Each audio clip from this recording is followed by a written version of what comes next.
আমার নাম আবির ডিকস্টা। ধর্মের কারণে আমাদের দুজনের মধ্যে একটা বিভেদ আছে।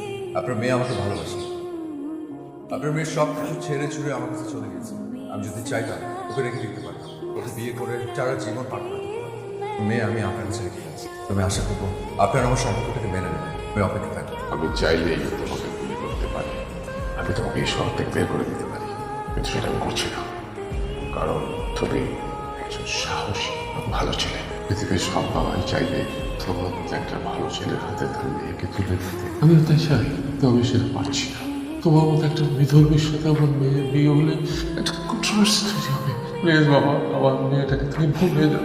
তুই চাইলে তোর পায়ে ধরতে পারি। আমার মনে হয় এখানেই থেমে যাওয়া ভালো। তুমি প্লিজ ভুলে যাও আমি সব। ভুলে যাও? হ্যাঁ। এটা কি তোমার শেষ ছিল? আমি কি তোমাকে একটু জড়িয়ে ধরে কান্না করতে পারি? না প্লিজ মায়া বাড়িও না প্লিজ।